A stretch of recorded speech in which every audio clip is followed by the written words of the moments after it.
नमस्कार दोस्तों, स्वागत है आपका प्रखर जनरल स्टडीज़ में। आज मैं आदर्श प्रताप। आज मैं आपको छठे चैप्टर में संविधान के स्रोतों या सोर्सेज के बारे में बताऊंगा। दोस्तों, ऐसा कहा जाता है कि हमारा संविधान जो है एक उधार का थैला है। ठीक है, भारतीय संविधान उधार का थैला है। ये बहुत ही प्रचलित बात है। तो बात ये सही है कि ये हमारा संविधान उधार का थैला है, क्योंकि हमारे संविधान में जो है बहुत सी कुछ यहाँ से लिया गया, कुछ वहाँ से लिया गया, कुछ इस देश से लिया गया, कुछ उस देश से लिया गया, कई देशों के संविधान से थोड़ा थोड़ा लिया गया है। 1935 के अधिनियम से बहुत सी चीज़ें ली गई हैं। तो कई चीज़ों का मिश्रण है, इसीलिए ऐसा कहा जाता है कि हमारा संविधान उधार का थैला है।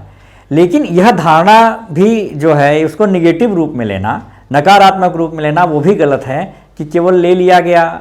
ठीक है, तो ऐसा नहीं है।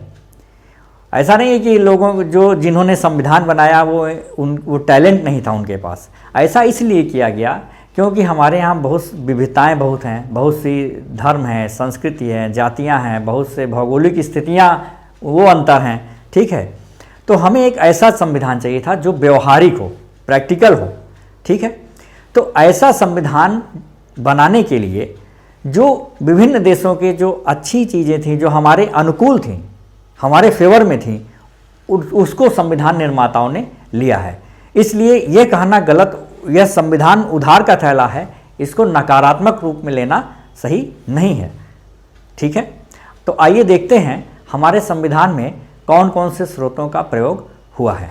ठीक है, तो हमारे संविधान में दो प्रकार के स्रोतों का प्रयोग हुआ है, दो प्रकार के सोर्सेज, एक इंटरनल या लोकल और दूसरा जो फॉरेन सोर्सेज। ठीक है, तो जो इंटरनल सोर्सेज हैं हमारे, उनमें जो है भारतीय शासन अधिनियम 1935। हमारे संविधान का बहुत बड़ा भाग भारतीय शासन अधिनियम 1935 से लिया गया है। लगभग हमारे संविधान में कुल 395 अनुच्छेद हैं, जिनमें से कि लगभग 250 अनुच्छेद या आर्टिकल्स को हूबहू सेम टू सेम या थोड़े बहुत अल्ट्रेशन बदलाव के साथ वो संविधान में ले लिया गया है। तो ये तो है आंतरिक स्रोत। ठीक है, अब आते हैं विदेशी स्रोत। तो विदेशी स्रोत जो है उसमें क्या है कि कई देश, हम लगभग 60 देशों के संविधान का अध्ययन किया गया और तब उनमें से जो चीज़ें हमारे फेवर में थी, जो हमारे लिए काम की थी, उनको लिया गया। ठीक है, इसीलिए कहा जाता है कि भारतीय संविधान उधार का थैला है। अब आइए देखते हैं कि किन किन देशों से कौन कौन से प्रावधान लिए गए। देखिए, ब्रिटेन से क्या लिया गया है। ब्रिटेन से संसदीय प्रणाली ली गई है, पार्लियामेंट्री सिस्टम। आपने पढ़ा है कि दो तरह की प्रणाली इसमें पढ़ी है, पार्लियामेंट्री और प्रेसिडेंशियल। ठीक है, संसदीय और अध्यक्षीय। तो भारत में संसदीय प्रणाली है जो कि ब्रिटेन से ली गई है। ठीक है, दूसरा है विधि का शासन या रूल ऑफ लॉ। विधि का शासन माने कानून का शासन। इससे आशय है कि कानून से ऊपर कोई नहीं है और कानून की निगाह में सभी बराबर हैं। ठीक है, तो ये जो विधि का शासन है ये कहाँ से लिया गया है? ब्रिटेन के संविधान से लिया गया है। इसके बाद आइए एकल नागरिकता माने सिंगल सिटीजनशिप। एकल नागरिकता आपने पढ़ा है। एकल नागरिकता क्या है कि पूरे देश की एक नागरिकता। ऐसा नहीं है कि अलग अलग हर राज्यों की अलग अलग नागरिकता। हम क्या कहेंगे? हम इंडिया के नागरिक हैं। ये नहीं कहेंगे कि उत्तर प्रदेश के नागरिक हैं या तमिलनाडु के नागरिक हैं। ठीक है, तो हमारे यहाँ एकल नागरिकता है और जो कि ब्रिटेन से ली गई है। उसके बाद विधि निर्माण प्रक्रिया या लॉ मेकिंग प्रोसेस।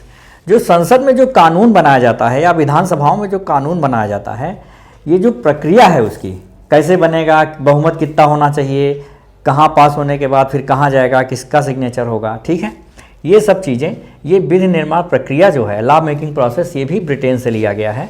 उसके बाद राष्ट्रपति का पद महारानी के समान होना, माने ब्रिटेन में क्या है? संवैधानिक राजतंत्र है। ठीक है, तो वहाँ पे जो संवैधानिक प्रमुख है वो कौन है? वहाँ पे महारानी। हमारे यहाँ कौन है? राष्ट्रपति।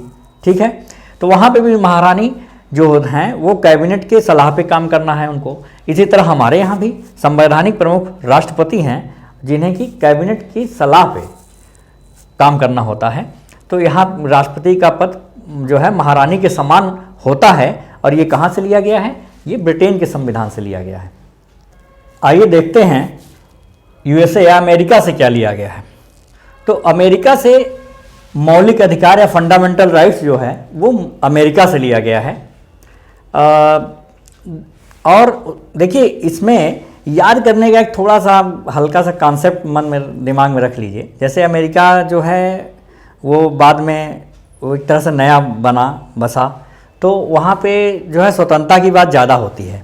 तो स्वतंत्रता माने से फंडामेंटल राइट्स है, ठीक है, न्यायपालिका की स्वतंत्रता, ये सब चीज़ें स्वतंत्रता से जुड़ी हुई हैं और इसलिए ये सब कहाँ से, अमेरिका से ली गई हैं, ठीक है।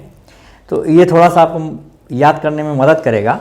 और जो ब्रिटेन और अमेरिका से ये सब जो हैं ये एग्ज़ाम में अक्सर पूछे जाते हैं ज़्यादातर, तो इसको भी ध्यान दीजिएगा, ठीक है। तो मौलिक अधिकार कहाँ से लिया गया है? मौलिक अधिकार फंडामेंटल राइट्स यूएसए से लिया गया है। न्यायपालिका की स्वतंत्रता, हाँ, या फ्रीडम ऑफ जुडिशरी, ये भी अमेरिका से लिया गया है। अमेरिका की जो न्यायपालिका है वह विश्व की सबसे मजबूत न्यायपालिका मानी जाती है, ठीक है, क्योंकि यहाँ पे ड्यू प्रोसेस ऑफ लॉ, यहाँ पे ये प्रयोग होता है, माने न्याय की उचित प्रक्रिया। माने यहाँ पे न्यायपालिका जो है वो यह भी देखती है कि प्रोसेस तो देखती ही है कि माने अगर कोई कानून जो है वो संसद ने बनाया है, विधायिका ने बनाया है, तो ये तो देखेगी ही कि प्रोसेस सही है कि नहीं, साथ साथ ये भी देखेगी कि ये उचित है या नहीं, प्राकृतिक न्याय का पालन करता है या नहीं, ये भी देख सकती है, ठीक है। तो इसलिए अमेरिका की न्यायपालिका जो है वो विश्व की सबसे मजबूत न्यायपालिका है। ऐसा कहा जाता है कि अमेरिका में ऐसा कहा जाता है कि न्यायाधीश जो बोलते हैं वही संविधान होता है, ठीक है। तो वहाँ की न्यायपालिका इतनी मजबूत और स्वतंत्र है, तो न्यायपालिका की स्वतंत्रता यूएसए से लिया गया है, ठीक है। न्यायिक पुनरावलोकन, ठीक, हालांकि हमारे यहाँ न्यायपालिका जो है उतनी स्वतंत्र नहीं है जितनी कि अमेरिका में है, ठीक है, लेकिन जो स्वतंत्रता है वो अमेरिका से लिया गया है। अगला है न्यायिक पुनरावलोकन, जुडिशियल रिव्यू।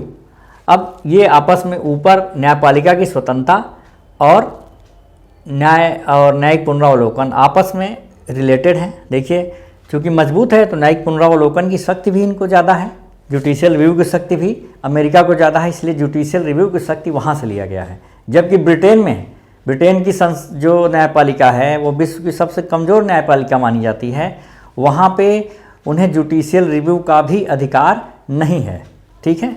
जो संसद बना दिया उसका वो रिव्यू नहीं करते। राष्ट्रपति पर महाभियोग, राष्ट्रपति पर जो महाभियोग की प्रक्रिया है वो क्या है, अमेरिका में बहुत ही टफ है, तो वो वहीं से लिया गया है। हमारे यहाँ भी जो राष्ट्रपति पे महाभियोग की प्रक्रिया है वो अमेरिका से ली गई है, जिससे कि राष्ट्रपति जो है वो एक मजबूती से काम करे जो है वो, इसीलिए उस पर महाभियोग बहुत टफ बनाया गया है। राष्ट्रपति का पद, प्रेसिडेंट पोस्ट, ये कहाँ से लिया गया है? ये भी अमेरिका से लिया गया है। जबकि राष्ट्रपति का जो है वो महारानी के समान होना ये ब्रिटेन से लिया गया, लेकिन राष्ट्रपति का पद अमेरिका से लिया गया है। जनहितवाद या लोकहितवाद, ठीक है, इसका संबंध, जनहितवाद का संबंध किससे है? जनहित याचिका से, जहाँ पे सार्वजनिक हित, ठीक है, वो जनता का हित, काफ़ी लोगों का, एक समूह का हित, एक ग्रुप का पूरे जो है हित जुड़ा हो, उसको कहते हैं जनहितवाद। इसका संबंध जनहित याचिका से है या PIL, जनहित याचिका माने PIL, ठीक है। तो ये कहाँ से लिया गया है? ये अमेरिका से लिया गया है। आइए देखते हैं आयरलैंड से क्या लिया गया है। आयरलैंड से नीति निर्देशक तत्व, डायरेक्टिव प्रिंसिपल का जो प्रावधान है वो आयरलैंड से लिया गया। ये बहुत इंपॉर्टेंट है, बहुत कई बार पूछा गया है, इसको ध्यान रखिएगा।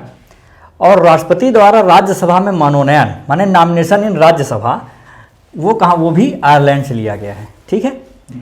तो ये ध्यान रखिएगा, ये बहुत इंपॉर्टेंट है। इसके बाद ऑस्ट्रेलिया से क्या लिया गया है? प्रस्तावना की भाषा, लैंग्वेज ऑफ प्रिएम्बल, ठीक है, हमारे प्रस्तावना की जो भाषा है वो ऑस्ट्रेलिया से लिया गया है, ठीक है।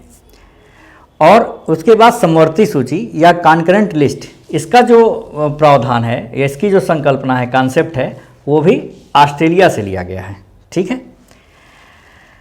उसके बाद जर्मनी से देखते हैं क्या लिया गया है। जर्मनी से देखिए जर्मनी क्या है, जर्मनी में हिटलर था, तो वहाँ से क्या वो आपातकाल वाली बात थी, तो जो इसीलिए जर्मनी से आपातकाल लिया गया है। आपातकाल का जो कॉन्सेप्ट है वो, या इमरजेंसी का जो कॉन्सेप्ट है वो जर्मनी से लिया गया। आइए देखते हैं कनाडा से क्या लिया गया है। कनाडा से संघात्मक ढांचा फेडरल स्ट्रक्चर लिया गया है। तो हमारे यहाँ क्या है, हमारे यहाँ ढांचा संघात्मक तो है, लेकिन केंद्र की तरफ, केंद्र मजबूत है, केंद्र की तरफ झुका हुआ है, ठीक है। तो ये व्यवस्था कनाडा से ली गई है। अब राज्यपालों की नियुक्ति या अपॉइंटमेंट ऑफ गवर्नर्स, देखिए जब केंद्र मजबूत है तो राज्यपालों की नियुक्ति करता है, ठीक है। तो ये भी कनाडा से लिया गया है। सुप्रीम कोर्ट में तदर्थ या एडहाक न्यायाधीशों की नियुक्ति, जब मुकदमे का लोड ज़्यादा हो जाता है तो ऐसे में एडहाक जजेज जो है वो अपॉइंट होते हैं। वो चीज़ जो है वो संकल्पना, वो कॉन्सेप्ट कनाडा से लिया गया है। इसके बाद दक्षिण अफ्रीका से संविधान संशोधन प्रक्रिया या अमेंडमेंट प्रोसेस, हमारे संविधान में जो संशोधन है उसकी जो प्रक्रिया है वो दक्षिण अफ्रीका से लिया गया है। ये बहुत ही इंपॉर्टेंट है, इसको याद रखिएगा। उसके बाद रूस से मौलिक कर्तव्य माने फंडामेंटल ड्यूटीज़ का जो कॉन्सेप्ट है ये रूस से लिया गया है, ठीक है। इसकी मौलिक कर्तव्य की संकल्पना ये रूस से ली गई है अपने कॉन्स्टिट्यूशन में। और मौलिक कर्तव्य जो है वो भारतीय संविधान में 42वें संविधान संशोधन 1976, ठीक है, 42nd अमेंडमेंट 1976 के द्वारा जोड़ा गया था, सरदार स्वर्ण सिंह समिति की सिफारिश पे, ठीक है। तो मौलिक कर्तव्य रूस से लिया गया है। आइए देखते हैं जापान से क्या लिया गया है। जापान से विधि द्वारा स्थापित प्रक्रिया या प्रोसीजर इस्टेब्लिश्ड बाय लॉ, ये जो कॉन्सेप्ट है, ये जो संकल्पना है, ये जापान से लिया गया है। तो विधि द्वारा स्थापित प्रक्रिया का मतलब क्या है कि हमारे यहाँ जो है जो भी प्रावधान है वो जब भी अगर न्यायालय के सामने जाएगा, जुडिशरी के सामने जाएगा, तो न्यायालय यह देखेगी कि ये जो इसमें जो कानून, इसका ये जो कानून बनाने में जो प्रक्रिया है उस पूरे प्रक्रिया का पालन किया गया है कि नहीं, सही प्रक्रिया का पालन किया गया है या नहीं, ठीक है।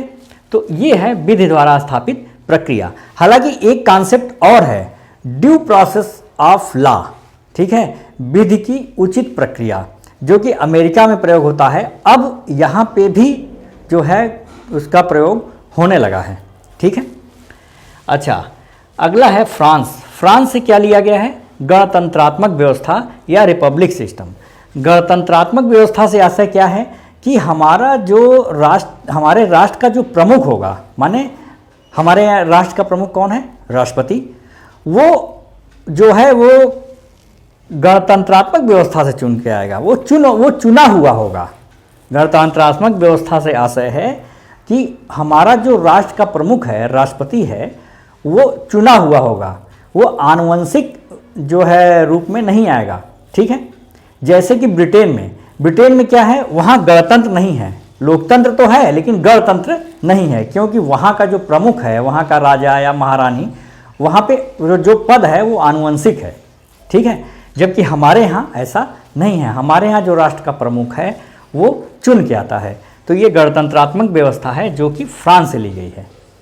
तो इस प्रकार यह चैप्टर माने संविधान के जो स्रोत हैं ये समाप्त होता है। अगले वीडियो में मैं जल्द ही आपसे हमारी मुलाकात होगी, तब तक के लिए नमस्कार।